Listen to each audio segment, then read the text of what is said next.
اور وہاں کے سوال من ربک ما دینک من نبیک وہ تو کبھی سنے ہی نہیں.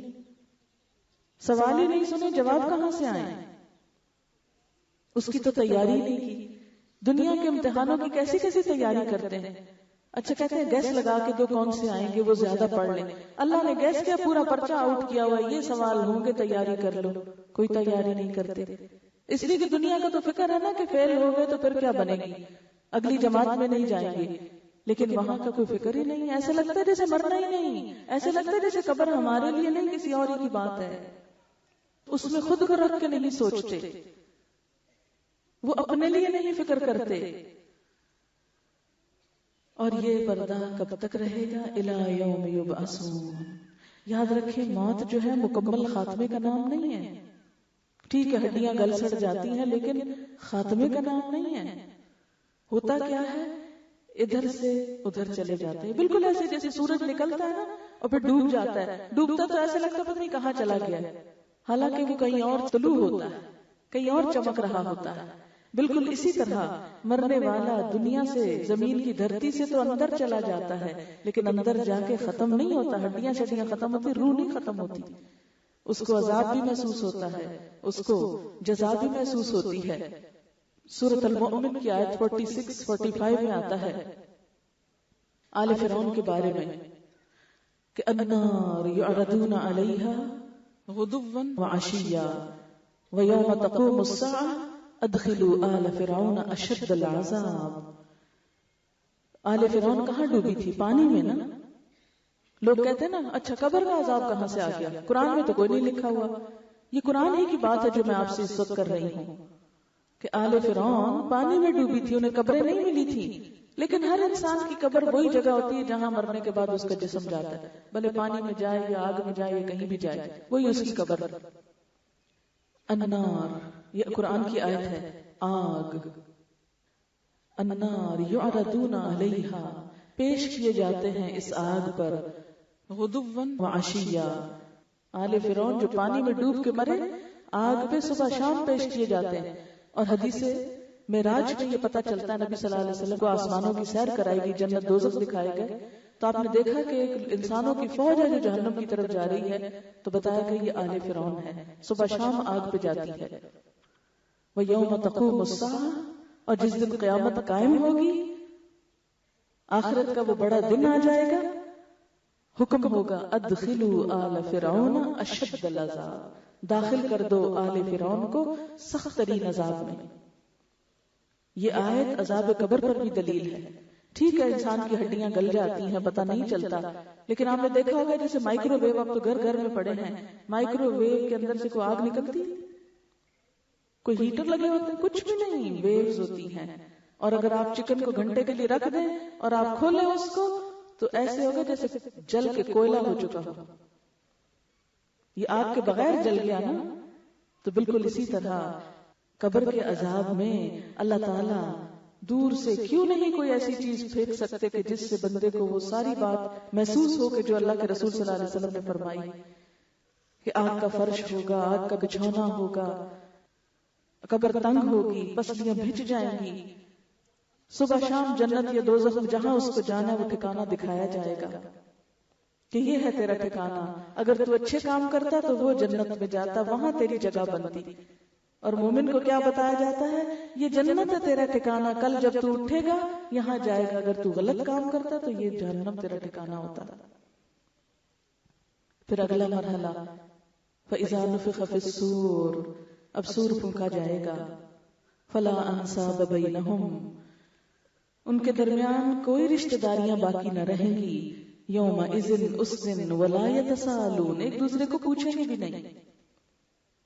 یعنی قبر سے نکلنے کے بعد حشر کا میدان ہوگا اور یہ سور پھونکنے سے آئے گا، کوئی نہیں پوچھے گا، کوئی رشتہ داری باقی نہیں رہے گی. یعنی ہوں گے سب وہیں اکٹھے ہوں گے لیکن کوئی کسی کے کام نہ آئے گا. ایک اور آیت میں آتا ہے یوم یفر المرء من اخیہ وامہ وابیہ وصاحبتہ وبنیہ لکل امرئ منہم یومئذ شأن یغنیہ، جس دن انسان بھاگے گا.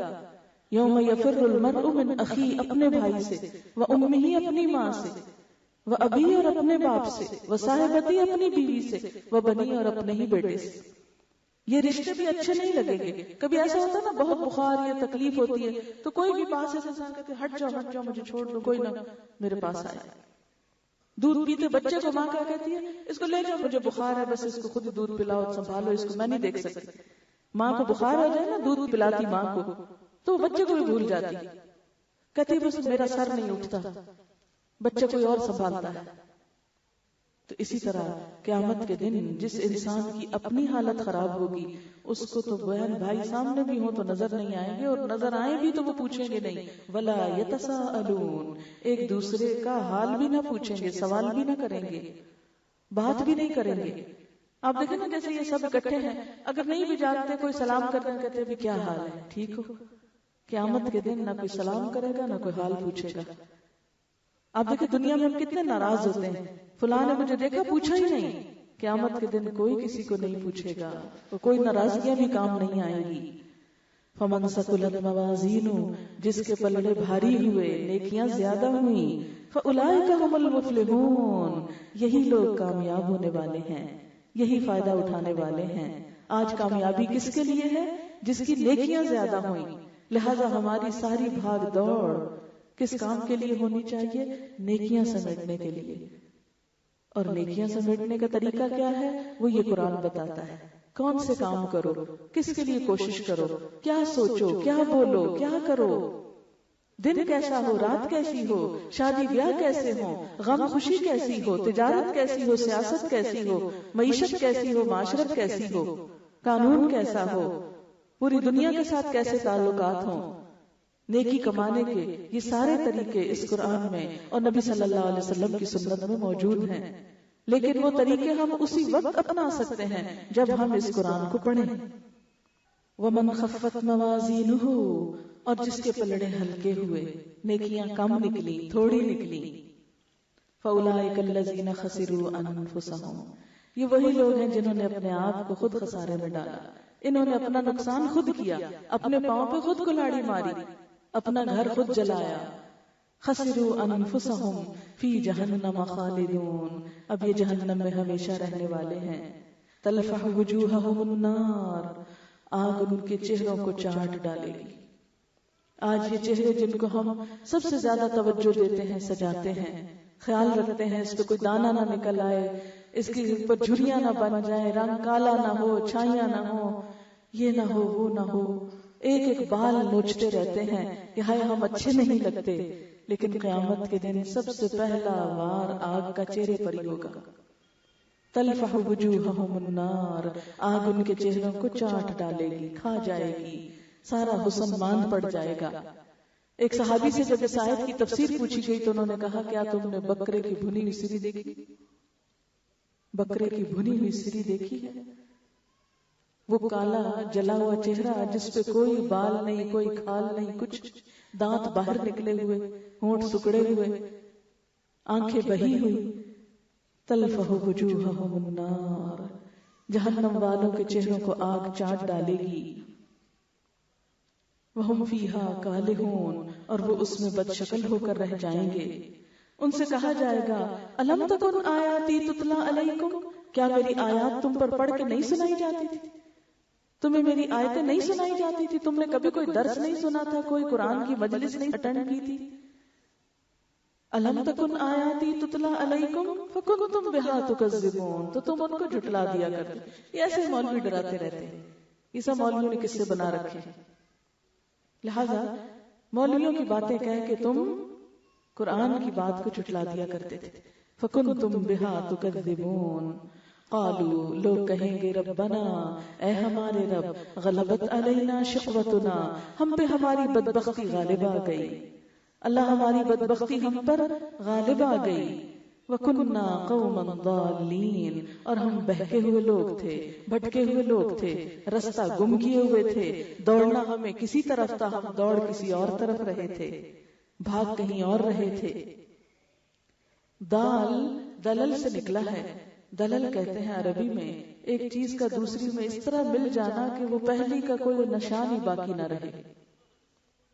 پہلے زمانے میں لوگ کچی سڑکوں پہ جب چلتے تھے تو ان کے پاؤں کے نشان لگتے تھے. جب پیچھے سے کوئی آتا کسی کو ڈھونڈنے کے لیے تو انہیں نشانوں پہ جاتا اور منزل تک پہنچ جاتا, دوسرے کو پا لیتا, جیسے آج بھی چوروں کو پکڑنے کے لیے چلتے تھے. لیکن بعض اوقات کیا ہوتا جیسے آندھی طوفان چلتا اور وہ آثار مٹ جاتے تو نہیں پتا چلتا اگلا کہاں گیا, تو اس کو کہتے دلل, بھٹک گیا, اس کے آثار ہی نہیں تلاش کر سکا, اس کو رستہ ہی نہیں ملا. تو رستہ نہ پانے والوں کو بھٹکا ہوا کہتے ہیں. اب دیکھیں کہ دنیا میں جو یہ نہیں جانتے کہ رب نے پیدا کیوں کیا, انہیں یہاں کرنا کیا ہے, ان کی ذمہ داریاں کیا ہیں, ان کے فرائض کیا ہیں, انہوں نے جانا کہاں ہے, قبر کی زندگی کیسی ہے, وہاں کیا حساب کتاب ہونا ہے, سور کیسے پھونکا جائے گا, حشر کے دن کیا حالات ہوں گے, ہمارے بچے اور ہمارے شوہر اور ہمارے رشتہ دار کہاں ہوں گے. جب ہمیں ان باتوں کا پتہ ہی نہیں, ان کے کوئی آثار ہی ہمارے سامنے نہیں, رستہ ہی گم ہے, تو ان سب چیزوں کے لیے تیاری بھلا کیسے کر سکتے ہیں. ربنا اخرجنا منہا, اللہ ہمیں اس سے نکال, فإن عدنا, پھر اگر ہم اعادہ کریں, پھر لوٹیں, پھر ایسے کام کریں, فإنا ظالمون, تو ہم ہی ظالم ہیں. قال اخسؤوا فیہا, اللہ تعالیٰ فرمائے گا دور رہو, اسی میں پڑے رہو, ولا تکلمون, مجھ سے بات بھی نہ کرو. اخساء کہتے ہیں کتے کو دھتکارنے کے لیے, اسے کہتے ہیں ہٹ ہٹ پرے ہٹ, ایک ہوتا ہے نا دور ہو جائے ہٹ جائے, لیکن یہاں ساتھ کیا ہے, ان کی ذلت بھی شامل ہے, یعنی ان کو ذلت کے ساتھ پیچھے کر دیا جائے گا. مجھ سے کہتے ہو جہنم سے نکال, نہیں ہٹ جاؤ, پرے ہو جاؤ, ولا تکلمون, مجھ سے بات نہ کرو. آپ دیکھیں کہ سب سے زیادہ تکلیف دہ وقت کون سا ہوتا ہے, جب آپ کسی سے بات کرنا چاہیں اور وہ آپ سے بات نہ کرے. مثلاً آپ سوچیں کہ کبھی آپ دکھ سے غم سے بھرے ہوئے تھے, آپ یہ آس لے کے کسی کے پاس گئے کہ وہ آپ کا غم سنے گا, آپ کی مدد کرے گا, اور وہ دیکھ کے دروازہ آپ کو بند کر دیتا اور کہتا جاؤ جاؤ اپنے گھر جاؤ, اپنا کام کرو, میں تمہاری بات نہیں سنتا. ولا تکلم, آپ دیکھیں اس وقت دل کا حال کیا ہوگا. آپ تو پہلے ہی دکھی تھے, لیکن اس کے بات نہ کرنے نے آپ کا دل اور دکھا دیا, اور پریشان ہو گئے, اور دکھی ہو گئے. تو جہنم والوں کا دکھ اور غم تو پہلے ہی بہت ہوگا کہ زندگی گنوائے, مال گنوائے, بچوں کو کسی اور کام میں لگائے. اب یہاں شامت آئی ہے, اب ہم فریادیں کرتے ہیں تو اللہ تعالیٰ فریاد بھی نہیں سنتے. ولا تکلمون, مجھ سے بات نہ کرو. کیوں اتنی بڑی سزا کیوں؟ وجہ انہو کان فریق من عبادی, میرے بندوں میں سے ایک گروہ ایسا تھا بندوں کا, یقولون, جو کہتے تھے ربنا آمنا, اے ہمارے رب ہم ایمان لائے, فاغفر لنا ورحمنا, ہمیں بخش دے, ہم پہ رحم فرما, وانت خیر الراحمین, اور تو سب سے اچھا رحم کرنے والا ہے. فاتخذتموہم سخریا, تو ایسے بندوں کا تم نے مذاق اڑایا. ایمان لانے والوں کا, نیک کام کرنے والوں کا, اللہ سے بخشش مانگنے والوں کا, رحم کی فریادیں کرنے والوں کا تم نے دنیا میں مذاق اڑایا. آج آپ دیکھیں یہی کچھ تو ہو رہا ہے. کوئی شخص ذرا دین کی طرف جائے تو ہم فوراً اس کا مذاق اڑانے لگتے ہیں, فوراً کہنے لگتے ہیں یہ مولوی بن گیا, اس کا دماغ سٹیا گیا, دنیا کیا کری اور یہ کیا کر رہا ہے. آہستہ آہستہ ہم خود اپنے ہی دین کا خود مذاق اڑانے والے بن گئے. فاتخذتموہم سخریا, تم نے ان کا مذاق اڑایا. حتی انسوکم ذکری, یہاں تک کہ انہوں نے تم کو میری یاد بھی بلا دی کہ میں بھی کوئی ہوں. ان کے پیچھے پڑے رہے, ساری زندگی اسی میں گنوا دی, وہ کیا کر رہے ہیں, اور تمہیں یہ نہ یاد رہا کہ تم نے مجھے بھی یاد کرنا ہے. آج آپ دیکھیں کہ جب کوئی اچھا کام کرنے کے لیے کہتا ہے تو ہم کیا کہتے ہیں, ہاں دیکھیں میں بہت اچھا کام کرنے والے.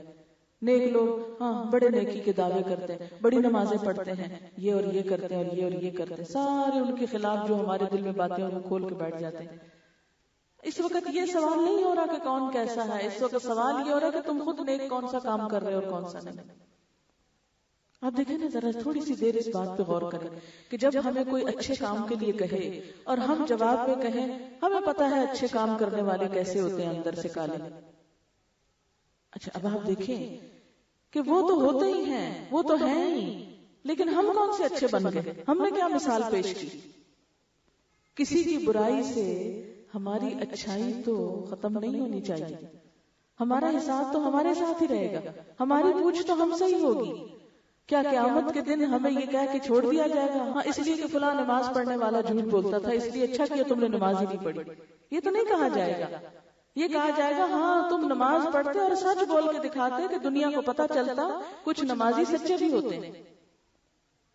یہ ہمیں شیطان نے ایک بہانہ سجھا دیا. کس بات کا؟ اچھے کام نہ کرنے کا اور غلط کام پہ جمے رہنے کا. جب بھی کوئی اچھا کام کرنے کی باری آتی ہے ہم بہانے ڈھونڈ لیتے ہیں، دوسروں کا مذاق اڑا کے، دوسروں کو بیوقوف کہہ کے، دوسروں کو ذلیل کر کے. لیکن یہاں پر کیا ہے؟ فَاتَّخَذْتُمُوهُمْ سِخْرِيًّا حَتَّى أَنسَوْكُمْ ذِكْرِي. ان کا مذاق اڑاتے اڑاتے تم کو میری یاد بھی بھول گئی، تم خود بھی اچھے کام چھوڑ کے بیٹھ گئے. تم نے یہ بھی نہ سوچا کہ میں بھی کوئی ہوں. وَكُنْتُمْ مِنْهُمْ تَضْحَكُونَ. اور ان پر تو تم ہنستے رہتے تھے.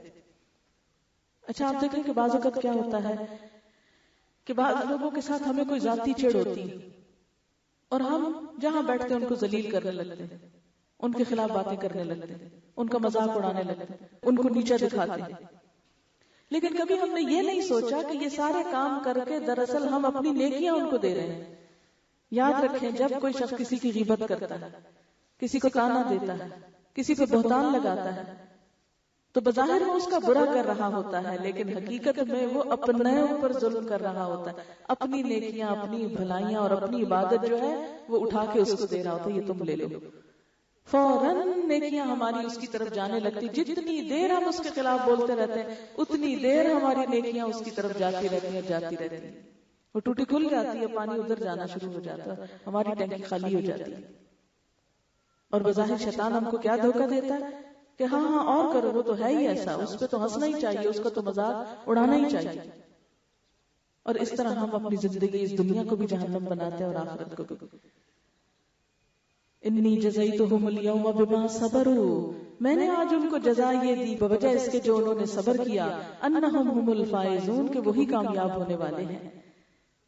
اس سے کیا پتہ چلتا ہے کہ جب کوئی دین کے راستے میں ہمارا مذاق اڑائے، جب کوئی دین کے معاملے میں ہم کو ستائے، برا بھلا کہے تو ہمیں جواب نہیں دینا چاہیے، ہمیں خاموشی اختیار کرنی چاہیے، مقابلے پہ نہیں اترنا چاہیے. بعض اوقات ایسا ہوتا ہے نا کہ ایک شخص آپ اچھا کر رہے ہیں اور وہ آپ کو ہر وقت پریشان کر رہا ہے، آپ کو کسی نہ کسی طرح ستا رہا ہے.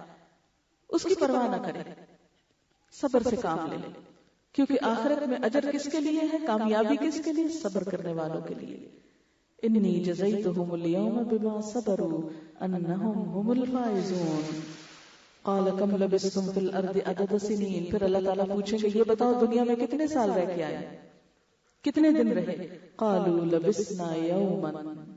لوگ جواب دیں گے اللہ ایک دن بس، او بعض یوم، یا دن بھی پورا نہیں، دن کا بھی ایک حصہ. اس سے کیا پتا چلتا ہے کہ آج یہ دنیا کی زندگی جس کو ہم کہتے ہیں ہائے پہاڑ جتنی زندگی کیسے کٹے گی، بڑا مشکل ہے، یہ مسئلہ پیش آ گیا، اب تو زندگی جہنم بن گئی. مثلاً ہماری مشکلیں کیا ہوتی، مثال کے طور پر کوئی بچہ فوت ہو گیا، ساری زندگی روگ لگائے رکھتے ہیں، غم لگائے رکھیں گے. جو باقی بچے ان کا حق ہی بھول جائیں گے، شوہر کا حق بھول جائیں گے. کیوں؟ اس لیے کہ ایک بچہ چلا گیا. کتنی عجیب بات ہے کہ اتنی نعمتیں جو ملی ہوئی ہیں ان کی قدردانی نہیں، جو چیز ہاتھ سے چلی گئی بس اسی کا رونا دھونا اور ناشکری اور اللہ سے گلے شکوے. اچھا اور غم کیا ہوتا ہے؟ شوہر نے دوسری شادی کر لی اور ساری زندگی کے لیے رو رہے ہیں، کڑ رہے ہیں، پریشان ہو رہے ہیں. لیکن یہ تو غم مرنے کے ساتھ ہی ختم ہو جائے گا. مگر یہ ساری زندگی ہم کیا سمجھتے ہیں ہماری تو قسمت پھوٹ گئی، ساری زندگی برباد ہو گئی. لیکن حقیقت میں کیا ہے؟ یہ تو چند دن کی بات ہے، چند دن نہیں، قیامت کے دن کیا کہیں گے؟ یومن، ایک دن. بس یہ تو ایک دن کی بات ہے. دنیا کا ہر غم، ہر فکر، ہر مسئلہ، ہر پریشانی چھوٹی ہے کیونکہ وہ تو ایک دن کی ہے اور ہمیشہ کی آخرت کی ہے. جو فکر ہمیشہ کی زندگی کی ہونی چاہیے وہ تو ہم کرتے نہیں، اور جو ایک دن کی بات ہے اس کا غم کھائے بیٹھے ہیں. اور غم کیا ہوتا ہے؟ مال چوری ہو گیا، فلاں نے مجھے یہ کہہ دیا، فلاں نے میری بےزتی کر دی، فلاں میرا ساتھ چھوڑ گیا. یہ چھوٹی چھوٹی باتیں سوچ سوچ کے غمگین ہوتے ہیں، پریشان ہوتے ہیں. نہ اللہ کا ذکر ڈھنگ سے کرتے ہیں، نہ نماز وقت پہ پڑھتے ہیں، نہ قرآن کی تلاوت کرتے ہیں، نہ کسی کی خدمت کرتے ہیں، نہ کسی کا حال پوچھتے ہیں. کیا ہے؟ ہمیں غم لگا ہوا ہے. ایسا غم بھی آپ صلی اللہ علیہ وسلم نے اس سے پناہ مانگی، اللہم انی اعوذ بک من الہم والحزن، اے اللہ مجھے غم اور فکر سے نجات دے۔ جس کو بڑا غم لگ جائے اس کو چھوٹا غم بھول جاتا ہے، جب تک بڑا غم نہیں لگتا تو چھوٹا یاد رہتا ہے۔ آپ نے دیکھا ہوگا کہ مثلا چھوٹا غم کیا ہوتا ہے، مثلا ایک گلاس ٹوٹ گیا، وہ کہتے ہائے اتنے کا گلاس لائی تھی میں، ٹوٹ گیا۔ لیکن تھوڑی دیر ہوتی ہے کہ آپ کے بچے کو چوٹ لگ جاتی ہے، اب آپ کو بالکل یاد نہیں رہتا گلاس ٹوٹا تھا، اس لیے کہ بچے کی چوٹ یا بچے کی ٹانگ کا ٹوٹنا جو ہے وہ زیادہ غم ہے، بڑا لگا نا، چھوٹا بھول گیا۔ اچھا بچے کی ٹانگ ٹوٹی پڑی ہے، اس کو پلستر لگا ہوا ہے، تو خدا نہ خواستہ شوہر فوت ہو گیا، اب آپ دیکھیں کہ بچے کی ٹانگ بھول جائے گی، وہ شوہر کا غم لگ جائے گا۔ لیکن شوہر کا غم کھا رہے تھے کہ اپنی موت آ گئی، یہ ہے اصل غم، اب یہ ہے سب سے بڑا غم، باقی سارے چھوٹے ہو گئے۔ جس شخص کو بڑا غم لگ جائے، آخرت کا غم لگ جائے، آخرت کا فکر لگ جائے، وہ پھر دنیا کے چھوٹے چھوٹے مسئلوں میں وقت نہیں ضائع کرتا، وہ ان پر کیا کرتا ہے؟ صبر، واویلا نہیں، اور اس کے وہ لے کر اللہ سے گلہ شکوہ نہیں۔ کیونکہ بہت سے لوگ کیا کرتے ہیں، کچھ دن پہلے مجھے کسی نے بتایا کہ ان کا کوئی پہلے ایک بھائی فوت ہوا، پھر شاید بچہ فوت ہو گیا، انہوں نے عید کی نماز ہی نہیں پڑھی۔ وہ کہتے ہیں میں کس لیے نماز پڑھوں، میرے اوپر اتنے غم آ گئے، نماز ہی چھوڑ دی۔ ہمارا حال یہ ہوتا ہے غم منانے کا، یہ نہیں پتا کہ نماز چھوڑ کے جو اپنا آگے حال ہونے والا ہے اس وقت کیا بنے گا۔ ہر ایک نے اب وقت آنے پہ چلے جانا ہے، کسی نے نہیں ہمیشہ رہنا، اور اگر کوئی ہمیشہ رہنے لگے تو ہم خود ہاتھ جوڑ کے دعائیں مانگے، یا اللہ لے جائے اس کو، کہ ہم ہمیشہ نہیں رکھ سکتے۔ یہ بھی اللہ کی رحمت ہوتی ہے کہ اللہ تعالیٰ ہمیں سمیٹ لیتا ہے، یہ ہم پہ بھی رحم ہوتا ہے اور لوگوں پہ بھی رحم ہوتا ہے۔ ہم یہ دعا دے کے تو بڑا خوش ہوتے ہیں تم 1000 سال جیو، لیکن کوئی جیے نا 1000 سال تو ہم بیزار ہو جائیں، ہم کسی کو 1000 سال رکھ ہی نہیں سکتے۔ یہ سب کرنے کی باتیں ہیں، کیوں؟ اس لیے کہ ہم نے حقیقت کو دیکھا ہی نہیں، اصلی غم کو پہچانا ہی نہیں، اصلی فکر ہم کو لگی نہیں۔ جس کو اصلی فکر لگ جاتی ہے نا وہ پھر بولتا بھی سوچ کے، اس کی محبت، اس کی نفرت، اس کا غم، اس کا غصہ، اس کی عداوت، اس کی ہر چیز میں سوچ فکر آ جاتی ہے۔ میں کسی سے بیر رکھ رہا ہوں، کیوں؟ کس وجہ سے؟ کیا اللہ کے ہاں میرے پاس جواب ہے اس کا؟ کسی سے حسد کرتا ہوں کس لیے؟ اللہ کے پاس جواب ہے دینے کے لیے؟ کسی پہ الزام رکھ رہا ہوں، کوئی ہے جواب میرے پاس؟ جھوٹ بول رہا ہوں، ہے جواب میرے پاس؟ نماز نہیں پڑھ رہا ہے جواب میرے پاس؟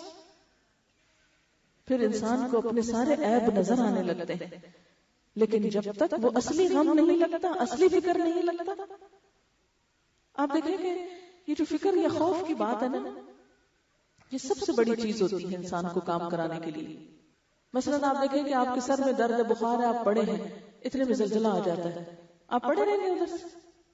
نہیں پڑے رہ سکتے۔ آپ کو سر درد بھی بھول جائے گا، بخار بھی بھول جائے گا، آپ فٹافٹ اٹھیں گے، بستر سے باہر نکلیں گے، ہائے کہیں چھت نہ گرے، مجھ کو مر نہ جاؤں۔ اٹھ جاتے ہیں، خوف نے اٹھا دیا نا، بخار سے اٹھا دیا خوف نے۔ لیکن آخرت کا خوف تو ہمیں نیند سے بھی نہیں اٹھاتا۔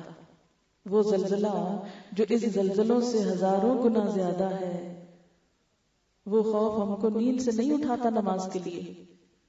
ہم کہتے کیا کریں، نیند آئی ہے نا، بس سونا ہے، ابھی چھوڑو مجھے نہ اٹھاؤ۔ کیوں؟ یہ سب کچھ اسی لیے کہ آخرت کا خوف نہیں، آخرت کا فکر نہیں، اس دن کی پرواہ نہیں۔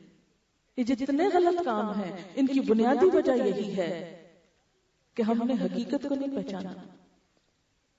ہمیں غم لگا ہی نہیں اس دن کا، اس دن کا لگ جائے تو ہماری منہ پہ تالا پڑ جائے، ہر لفظ سوچ کے بولے، دل کے اوپر چیک ہو جائے کہ کس کے خلاف سوچ رہا ہوں، کیوں بدگمانی کر رہا ہوں، کیوں الزام تراشی کر رہا ہوں، کیوں نفرت پالی ہوئی ہے، کیوں کسی کا حق دبا کے بیٹھا ہوں، ساتھ جائے گا میرے۔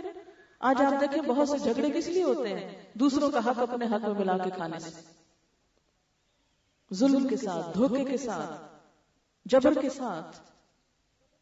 آج آپ عدالت کسی پہ چلے جائیں، بھائی بھائی سے جھگڑ رہا ہے، ماں بیٹے سے لڑ رہی ہے، عداوتیں ہیں، دشمنیاں ہیں، فساد ہیں، بگاڑ ہیں، امن نام کی چیز کوئی نہیں۔ کیوں؟ وہ فکر نہیں ہے آخرت کی کہ آج اگر کسی پہ ذرا بھی زبردستی کی، کل تو وہ اس کو مل جائے گا۔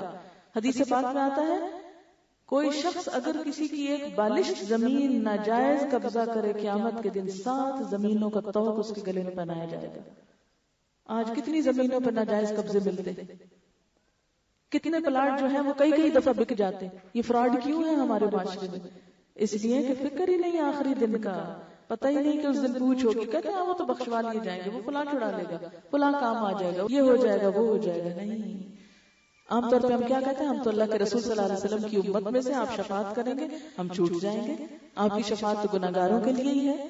ٹھیک ہے گناہگاروں کے لیے، لیکن آپ صلی اللہ علیہ وسلم فرمائیں کہ یا اللہ یہ قاتل آ رہا ہے اس کو معاف کر دینا، اس نے دوسرے پہ ظلم ڈھایا تھا اس کو معاف کر دینا، یہ جھوٹا آ رہا ہے اس کو جنت میں بھیجنا، یہ چور آ رہا ہے اس کو جنت کے اوپر والے درجے میں ڈالنا، اللہ یہ زناکار آ رہا ہے اس کو بھی جنت میں جانے دینا، یا اللہ یہ شرابی آ رہا ہے اس کے لیے جنت کے دروازے کھول دینا، یا اللہ یہ یتیموں کا مال ناحق کھانے والا آ رہا ہے اس کے لیے پھول رکھے جائیں.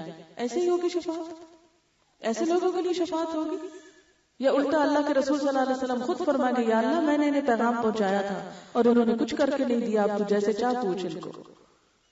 آپ کی شفاعت تو ان کے لیے ہوگی جن کے دل ڈرنے والے ہیں، جو اپنی طرف سے صحیح کام کرتے ہیں، پھر انسان ہونے کے ناطے کچھ نہ کچھ غلطی ہو جاتی ہے کہ اتنے درجے کے نمبر نہیں ملتے کہ جنت جا سکے، تو آپ کو عزت بخشی جائے گی کہ ان کی آپ سفارش کر دیں. یہ برے لوگ نہیں تھے لیکن کچھ کمی کوتاہی رہ گئی، انسان تھے. ایسے تھوڑی کہ ہم بڑے بڑے کبیرہ گناہ کریں، فحش کام کریں، برے کام کریں اور پھر کہیں ہم اللہ کے رسول صلی اللہ علیہ وسلم کی امت میں سے اور قیامت کے دن آپ ہم کو آگے پہنچائیں گے. آپ نے کہیں نہیں فرمایا، قرآن کی کسی آیت میں یہ نہیں لکھا ہوا کہ زناکاروں اور فحش کام کرنے والوں کے لیے آپ کی شفاعت ہے. کہیں نہیں لکھا ہوا کہ حرام مال کھانے والوں کے لیے سفارش ہے آپ کی. کہیں نہیں لکھا ہوا جھوٹوں کے لیے شفاعت ہے. کہیں نہیں ہے قرآن میں، کہیں نہیں ہے سنت رسول صلی اللہ علیہ وسلم میں. یہ سب کچھ ہم نے خود سے گھڑ لیا ہے. شفاعت تو ان کے لیے ہے جو بڑے بڑے گناہوں سے بچے، لیکن کوئی اتنے اچھے کام بھی نہ کر سکے کہ انسان تھے، کمزور تھے، کوئی ایسی وجوہات، ماحول ایسا ملا، کوئی اتنا علم نہیں تھا، کوئی پتہ نہیں تھا. لیکن ہم نے ایک دین تو وہ ہے جو اللہ نے بھیجا ہے، جو اس کتاب میں لکھا ہے، اور ایک دین وہ ہے جو ہم نے خود سے خود اپنے دل کی خواہشوں اور مرضی سے گھڑ لیا ہے. اللہ کا دین بند پڑا ہے، کتابیں رکھی ہوئی ہیں، بڑے بڑے ہم دعوے کرتے ہیں دین کے، لیکن یہ کتاب مشکل سے ہی کھولتے ہیں. وقت ہی نہیں ہے ہمارے پاس، کیا کریں، بڑے مصروف لوگ ہیں، اتنی دنیا کی بھاگ دوڑ ہے کہ بڑے دن کی فکر نہیں لگتی ہم کو. جب وہ آئے گا تو سوچیں گے.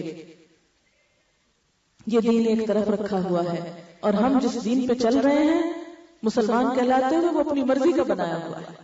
نجات کے فلسفے اپنی مرضی سے گھڑے ہوئے ہیں، بخشش کے فارمولے اپنی مرضی سے ایجاد کیے ہوئے ہیں، اور ان چیزوں کی طرف توجہ نہیں کرتے جو اللہ تعالیٰ نے اسے کلام پاک میں فرمائی. اللہ تعالیٰ فرماتے ہیں کہ اس دن کہیں گے قالوا لبسنا یوما او بعض یوم، ہم تو ایک دن ٹھہرے یا دن کا بھی بس کچھ حصہ، پورا دن بھی نہیں ٹھہرے. یا اللہ 60 سال 70 سال کی زندگی وہاں کیا لگے گی؟ ایک دن، بس ایک دن. ابھی تو ہم نے آنکھ کھولی تھی.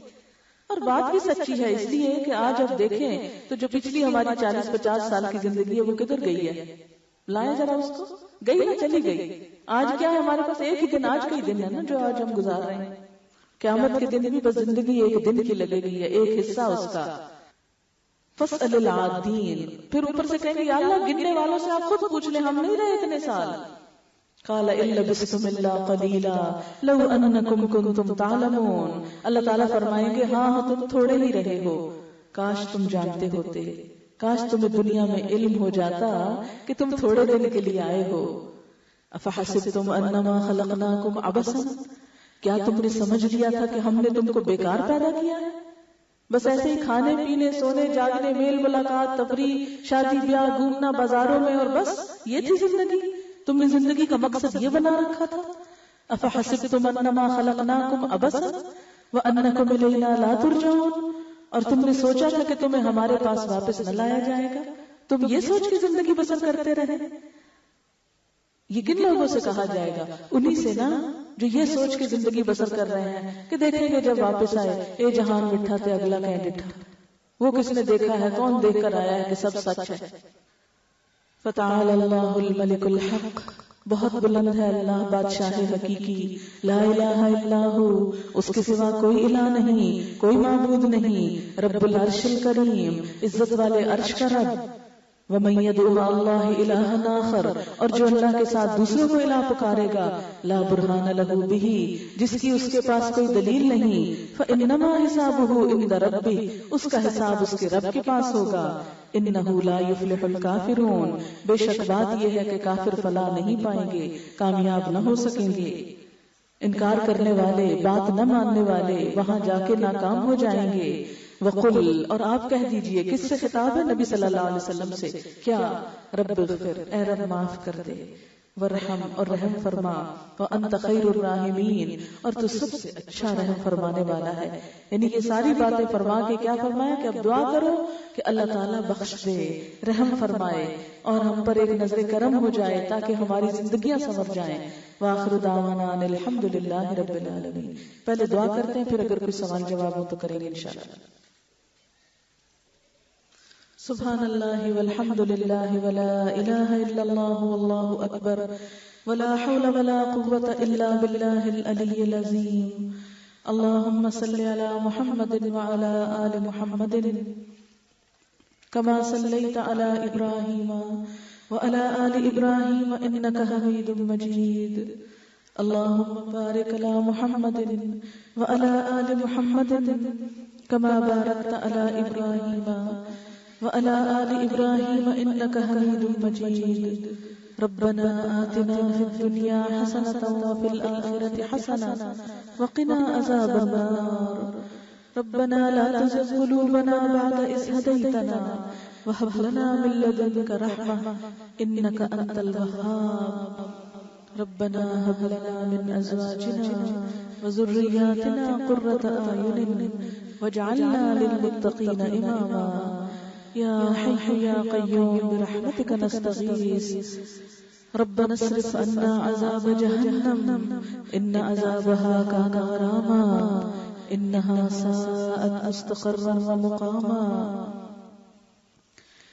لا حول ولا قوة الا باللہ العلی العظیم۔ لا الہ الا اللہ انت الحلیم الکریم۔ سبحان اللہ رب العرش العظیم والحمد للہ رب العالمین۔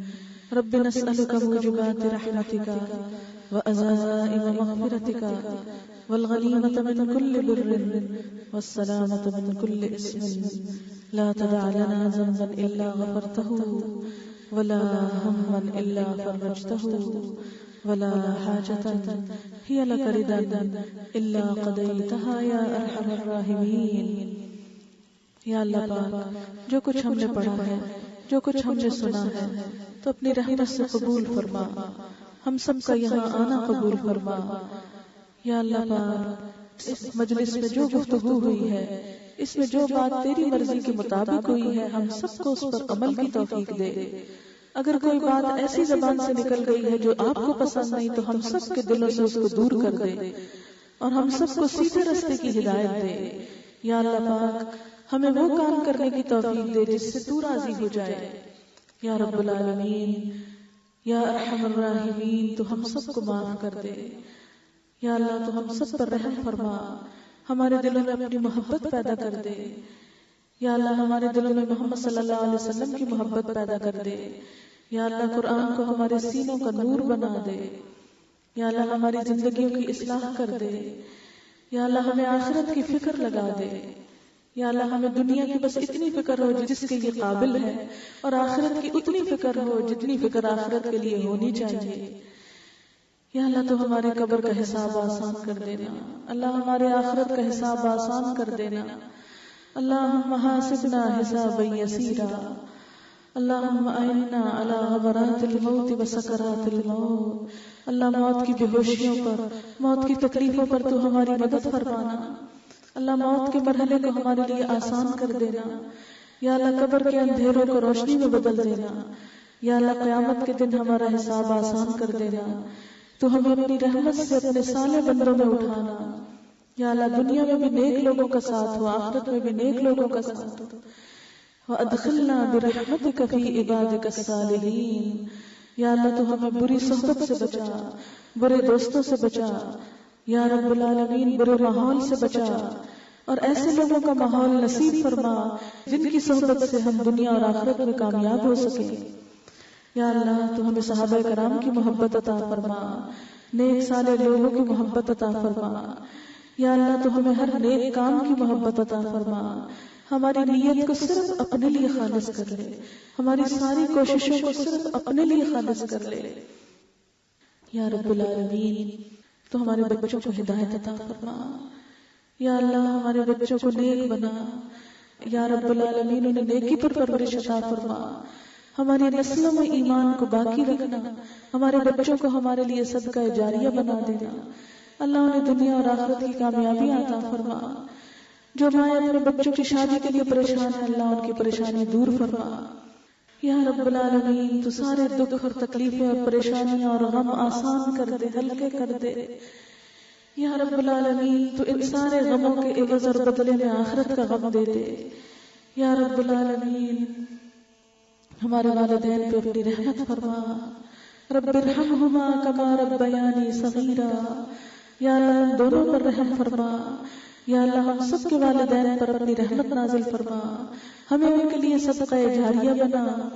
یا رب العالمین ہمیں ایسے نیک کاموں کی توفیق دے جس کا ثواب اور فائدہ ہمارے والدین کو بھی پہنچے. یا اللہ ان کی بخشش فرما دے. یا اللہ جو دنیا سے جا چکے ہیں ان کی بخشش فرما. یا اللہ ان کے درجات بلند فرما. یا اللہ تو ان کی کوتاہیوں کو معاف کر دینا. یا رب العالمین ہم سب کا راستہ بھی وہی ہے، ہمارے لیے بھی موت کی منزلوں کو آسان کر دینا. یا اللہ جو بھی کوئی بات ایسی ہماری زندگی میں ہے جس سے تو خوش نہیں، یا اللہ ہم بھی اس سے خوش نہ رہیں، ہمارے دلوں میں اس کی خلش پیدا کر دے اور ہمیں اس برے عمل سے بچا لے. یا اللہ ان کاموں کی توفیق دے جن سے تو راضی ہو جائے. اللہ ان کاموں کی توفیق دے جن سے تو راضی ہو جائے. یا اللہ تو ہماری بخشش فرما. یا رب العالمین تو مسلمانوں کو اتحاد عطا فرما، ان کے دلوں کو باہم جوڑ دے. یا رب العالمین مسلمانوں کے دلوں میں باہم محبت پیدا کر دے. اللہ ہمارے گھروں میں آپس میں محبت پیدا کر دے. یا اللہ سب لوگوں کے دلوں کو جوڑ دے، نفرتوں کو ختم کر دے. یا رب العالمین ہمیں غریبوں کی مدد کی توفیق دے. یا اللہ بیماروں کی خدمت کی توفیق دے. یا اللہ ہر وہ نیک کام کرنے کی توفیق دے جس سے تو راضی ہو جائے. یا رب العالمین جتنے لوگ یہاں آئے ہیں اس مجلس کے لیے، جس نے تعاون کیا ہے، جس نے کوشش کی ہے، یا اللہ تیرے نام کو بلند کرنے کے لیے جس نے بھی محنت کی ہے، ان سب کی محنتوں کو قبول فرما، ان سب کے آنے کو قبول فرما، ان سب کی کوششوں کو بہترین اجر عطا فرما، انہیں دنیا اور آخرت میں اس کا بہترین اجر عطا فرما. اس مجلس کو ہم سب کے لیے صدقہ جاریہ بنا. یا رب العالمین ہم یہاں سے خالی ہاتھ جانے والے نہ ہوں، تیری رحمتیں سمیٹ کے جانے والے ہوں. یا اللہ آج کی اس مجلس کو ہمارے عمل کی تبدیلی کا سبب بنا. یا اللہ ہمارے دل بدل جائیں، ہمارے عمل بدل جائیں اور تیری رضا کے مطابق ڈھل جائیں. یا اللہ تو ہمیں اپنی پسند کا بندہ بنا لے. یا اللہ ہماری نیکیوں کے راستے میں مشکلات کو دور کر دے، ہمارے لیے آسانیاں پیدا فرما دے. ہمیں بہترین نفع مند علم عطا فرما، بہترین نفع مند علم عطا فرما. یا اللہ رزق حلال عطا فرما، حرام کے ہر لقمے اور قطرے سے بچا. یا رب العالمین جو رزق حلال کے لیے پریشان ان کی پریشانی دور فرما، ان کو وسیع رزق عطا فرما. یا اللہ دنیا اور آخرت کے سارے دکھ اور تکلیفیں دور کر دے، ہمیں اپنے پسندیدہ بندوں میں شامل کر لے، ہمیں اپنی نعمتوں کا شکر ادا کرنے والا بنا. یا رب العالمین مسلمانوں کے دلوں کو جوڑ دے، سب کے اندر آپس میں محبت پیدا کر دے کہ تیرے دین کی بہترین ترقی ہو. یا رب العالمین تو ہمیں اپنا قرب نصیب فرما. یا اللہ تو ہمیں اس کام کی توفیق دے جس سے تو راضی ہو جائے. یا اللہ سب آنے والوں کے دل کی نیک دعائیں، تمنائیں، حاجتیں پوری فرما اور اس مجلس کی برکت اور فیض سے سب کو فائدہ عطا فرما. کوئی بھی محروم نہ ہو، کوئی بھی خالی ہاتھ نہ ہو. یا رب العالمین تو اپنی رحمت کی بارش برسا. یا اللہ ہمارے گناہوں کو نہ دیکھ، اپنی رحمت کو دے. یا اللہ یہ پرندے، یہ جانور، یہ انسان، یا اللہ یہ سب تیری رحمت کے محتاج. اللہ ہم سب تیرے محتاج ہیں، تو اپنی رحمت کی بارش برسا. یا رب العالمین تو ہمیں رزق حلال عطا فرما. یا رب العالمین تو ہم سب کے گناہوں کو معاف کر دے. یا اللہ جن لوگوں نے خاص دعاؤں کے لیے کہا ہے، بیماروں کی صحت کے لیے کہا، اللہ ان کو صحت عطا فرما. ایک بہن کا آج انتقال ہو گیا ہے، رفیہ کی والدہ کا، یا اللہ ان کی بخشش فرما، ان کے درجات بلند فرما. یا اللہ تو ہم سب پر اپنی رحمت و عافیت فرما. یا اللہ اس کام میں کوئی کمی کوتاہی رہ گئی ہو تو ہم کو معاف کر دے. ربنا تقبل منا انك انت السميع العليم وتب علينا انك انت التواب الرحيم. یا اللہ سب کے گھروں میں خوشیاں پیدا کر دے, سب کے گھروں میں باہم محبت پیدا کر دے, سب کے باہم تکلیفیں اور دکھ اور ناراضگیاں دور کر دے. ربنا تقبل منا انك انت السميع العليم وتب علينا انك انت التواب الرحيم. وصلى الله تعالى على خير خلقه محمد وعلى آله واصحابه واهل بيته اجمعين برحمتك يا ارحم الراحمين. انہوں نے سوال کیا, میں قرآن پاک کا ترجمہ سیکھ رہی ہوں, کیا حیض کے دنوں میں قرآن کو چھونا یا پڑھنا درست ہے؟ اس میں آپ دیکھیں کہ قرآن کو تو ہاتھ نہیں آپ لگائیں, لیکن جیسے گلوز پہن لیتے ہیں یا کپڑے سے پکڑ کر, تو اس کو آپ جیسے کسی سے پڑھ رہے ہیں یا کیسٹ سے سن رہے ہیں تو اس میں منع نہیں ہے.